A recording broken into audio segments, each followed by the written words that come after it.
गजा पर परमाणु हमले की धमकी पर अरब देशों में गुस्सा, ईरान ने क्या कहा? BBC news Hindi. BBC news Hindi.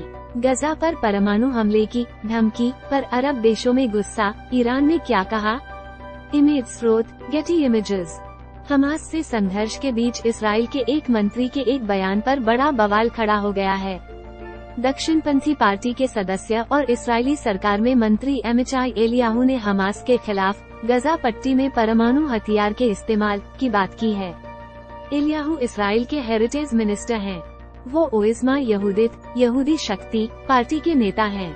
इसे लेकर अरब जगत के कई देशों ने कड़ी आपत्ति जाहिर की है और संयुक्त राष्ट्र की परमाणु हथियारों की निगरानी करने वाली संस्था IAEA से दखल देने को कहा है। सीरिया, लेबनान और सऊदी अरब जैसे देशों ने बयान की कड़ी आलोचना की है और इसराइल की सरकार को कटघरे में खड़ा किया है। उधर इसराइल सरकार ने मंत्री एलियाहू पर कैबिनेट की बैठक में हिस्सा लेने से रोक लगा दी है और खुद को उनके बयान से अलग कर लिया है। छोड़कर ये भी पढ़ें, आगे बढ़ें। गजा के स्कूल पर हवाई हमला, बच्चे की चीखें दिल दहला देंगी। इसराइल से ईरान के सीधे नहीं टकराने पर विदेशी मीडिया में क्या कहा जा रहा है? जमीनी ऑपरेशन से पहले इस्राएली टैंक गजा में घुसे, क्या हुआ हासिल? हमास के हमले ने इसराइल की कमजोरी को उजागर कर दिया, हिजबुल्लाह नेता हसन नसरल्लाह। समाप्त। सीरिया के विदेश मंत्रालय ने एक बयान में कहा है कि सीरिया इस्राएली सरकार के एक आतंकवादी के उस बयान की कड़े शब्दों में निंदा करता है जिसमें उन्होंने कहा था कि गजा पर परमाणु बम गिराया जा सकता है। सरकारी न्यूज एजेंसी सना के मुताबिक बयान में आगे कहा गया है कि ये सरकार की ओर से किए जाने वाले आतंकवाद का सबूत और नस्लभेद का चरम है। इसराइल गजा संघर्ष 4 हफ्तों के दौरान सामने आए ये 5 नए सच 9 घंटे पहले। अरब देशों में 3 दिन से घूम रहे ब्लिंकन की बात क्यों नहीं मान रहा कोई? 6 नवंबर 2023। अमेरिका क्या इसराइल फलस्तीन का मुद्दा हल कर सकता है? दुनिया जहान 5 नवंबर 2023। इमेज स्रोत गेटी इमेजेस। वो बयान जिस पर हो रहा है विवाद। इसराइल के मंत्री एलियाहू ने कहा कि फलस्तीनी चरमपंथी समूह हमास के खिलाफ इसराइल की जंग में एक रास्ता गजा पट्टी पर परमाणु गिराने का है। बयान सामने आने के बाद से एलियाहू के इस्राएली कैबिनेट की मीटिंग में हिस्सा लेने पर अनिश्चित काल के लिए रोक लगा दी गई है। समाचार एजेंसियों के मुताबिक एक रेडियो इंटरव्यू में इसराइल के मंत्री एलियाहू से पूछा गया कि क्या उनकी राय में गजा पट्टी पर परमाणु हमला भी एक विकल्प है। एलियाहू ने जवाब दिया, ये भी एक रास्ता है। ये बयान सामने आने के बाद सत्ताधारी गठबंधन और विपक्ष दोनों की ओर से उनकी आलोचना शुरू हो गई। उन्हें सरकार से बर्खास्त करने की मांग भी उठने लगी। बयान की आलोचना करने वालों में प्रधानमंत्री बिन्यामिन नेतन्याहू और रक्षा मंत्री योआव गैलेंट शामिल हैं। हसन नसरल्लाह, लेबनान को अपनी मुट्ठी में लेने वाले हिजबुल्लाह प्रमुख कौन हैं? 5 नवंबर 2023। इसराइल ने गजा में जिन जगहों को सुरक्षित बताया वहीं गिराए बम। BBC वेरीफाई 3 नवंबर 2023। बहरीन से बड़े फैसले की खबर, इसराइल ने दी सफाई 3 नवंबर 2023। नेतन्याहू ने दी सफाई। इमेज स्रोत गेटी इमेजेस। इसराइल के प्रधानमंत्री कार्यालय ने बताया, मंत्री एलियाहू युद्ध के वक्त फैसले लेने वाली सिक्योरिटी कैबिनेट का हिस्सा नहीं है। वो हमास के खिलाफ जंग में निर्देश दे रही कैबिनेट में भी कोई अधिकार नहीं रखते हैं। प्रधानमंत्री नेतन्याहू ने उनके बयान को वास्तविकता से परे बताया। वहीं विवाद बढ़ने के बाद मंत्री एलियाहू ने कदम पीछे खींचे। एलियाहू ने कहा कि उन्होंने अपने बयान को एक रूपक बताया।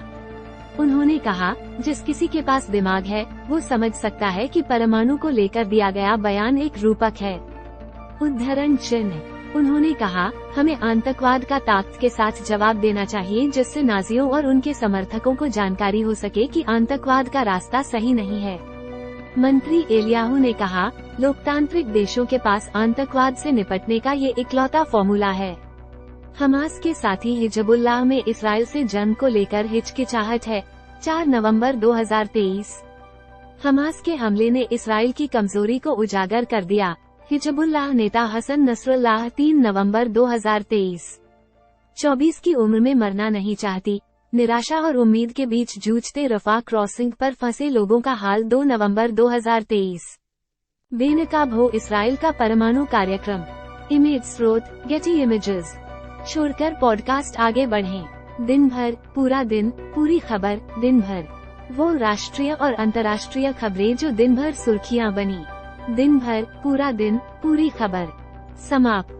इस्राइल सरकार और विवादों में घिरे मंत्री एलियाहू की सफाई को ज्यादातर अरब देशों ने गंभीरता से नहीं लिया है।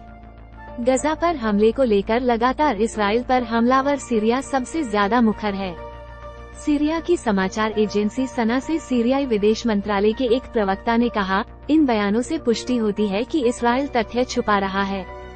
अंतर्राष्ट्रीय नियंत्रण प्रणाली के इत्र उसके पास ये हथियार हैं। ये उसे अमेरिकी प्रशासन और पश्चिम के औपनिवेशवादी देशों में मौजूद अपने सहयोगियों से हासिल हुए हैं। उद्धरण चिन्ह। प्रवक्ता ने आगे कहा, इन बयानों से इलाके की सुरक्षा, स्थिरता और यहाँ के लोगों की जिंदगी को गंभीर खतरा पैदा हो गया है। उद्धरण चिन्ह। सीरिया के विदेश मंत्रालय ने अंतर्राष्ट्रीय बिरादरी और अंतर्राष्ट्रीय परमाणु ऊर्जा एजेंसी (IAEA) से अपील की है कि वो तमाम उपाय करें और इस्राइल के परमाणु कार्यक्रम को सामने लाने की अपनी जिम्मेदारी निभाएं और इस बेलगाम सत्ता को समग्र सुरक्षित प्रक्रिया के तहत लाए। एलियाहू के बयान की गूंज पूरे अरब जगत में सुनाई दी। ये बयान लेबनान के हिजबुल्लाह ग्रुप के अल मनार टीवी चैनल पर भी प्रसारित हुआ। इस्राइल हमास युद्ध, कौन देश इस्राइल के साथ है और कौन खिलाफ 2 नवंबर 2023। नीति में बदलाव के बाद इस्राइल में हजारों ने दी बंदूक के लाइसेंस की अर्जी, अरब मूल के लोग चिंतित। 2 नवंबर 2023। नीति में बदलाव के बाद इस्राइल में हजारों ने दी बंदूक के लाइसेंस की अर्जी, अरब मूल के लोग चिंतित। 2 नवंबर 2023।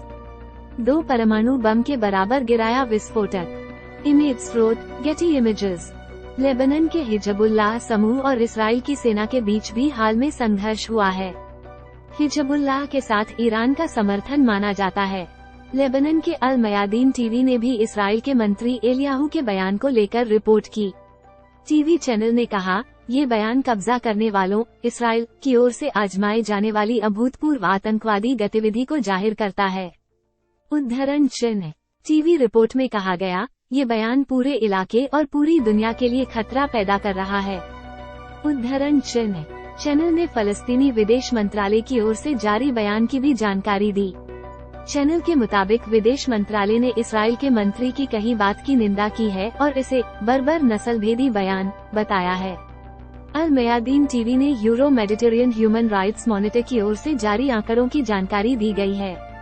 2 नवंबर को जारी आंकड़ों के मुताबिक इस्राइल ने गजा पट्टी पर 25,000 टन से ज्यादा विस्फोटक गिराया है, जो 2 परमाणु बम के बराबर है। हालिया हफ्तों के दौरान लेबनान के सीनियर नेताओं ने इस्राइल के नेताओं और सैन्य अधिकारियों से बार बार अपील की है कि वो अपनी आक्रामक को आग लगाने वाली भाषा पर काबू करें। सऊदी अरब ने क्या कहा? इमेज स्रोत गेटी इमेजेस। सऊदी अरब ने भी इस्राइल के मंत्री एलियाहू के बयान की निंदा की है। वहां ये बयान सऊदी अरब के स्वामित्व वाले अल अरबिया टीवी पर दिखाया गया। The times of Israel newspaper ने सऊदी अरब के विदेश मंत्रालय के हवाले से कहा है, मंत्री के बयान से जाहिर है कि इस्राइल की सरकार में किस हद तक अतिवाद और बर्बरता मौजूद है। उद्धरण चिन्ह। रिपोर्ट के मुताबिक सऊदी विदेश मंत्रालय के बयान में कहा गया है, एलियाहू को सिर्फ निलंबित किया गया, उन्हें तत्काल प्रभाव से बर्खास्त नहीं किया गया। इससे जाहिर है कि इस्राइल की सरकार मानवता, नैतिकता और कानून के तमाम मूल्यों के प्रति कोई सम्मान नहीं रखती। उद्धरण चिन्ह।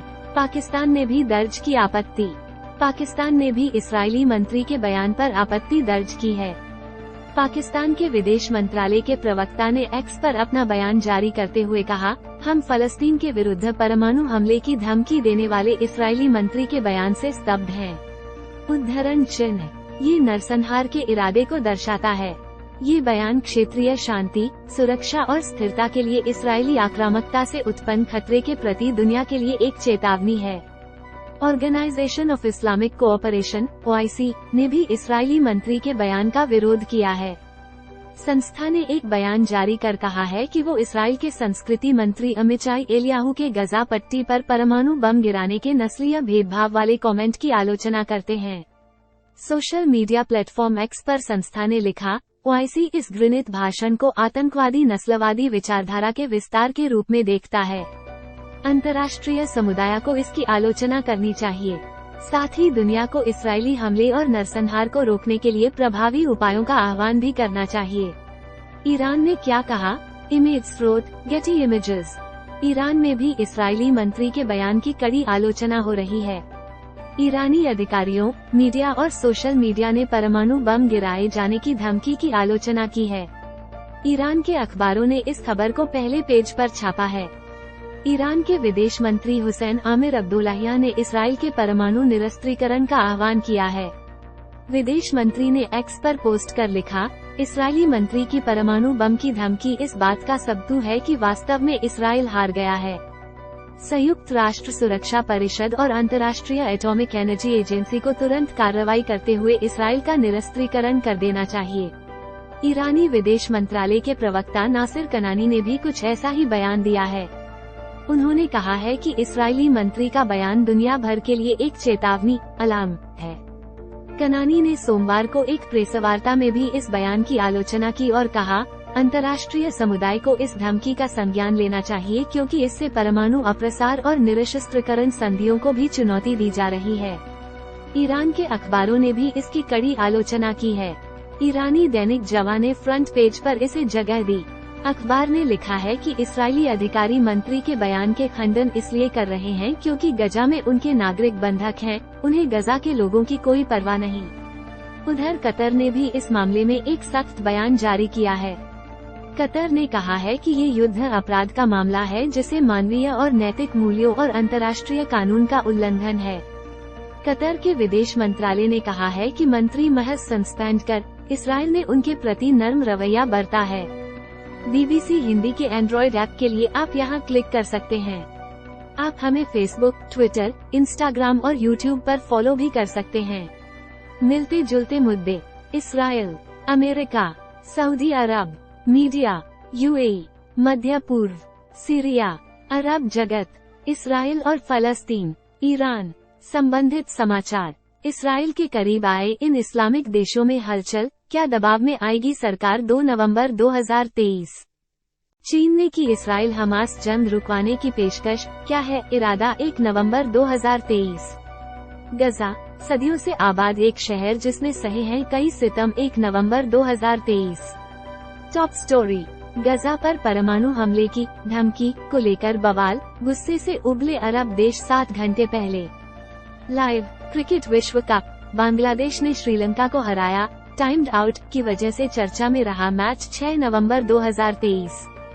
रश्मिका मंदाना, वायरल वीडियो को लेकर चर्चा में, डीप फैक कैसे काम करती है तकनीक? 3 घंटे पहले।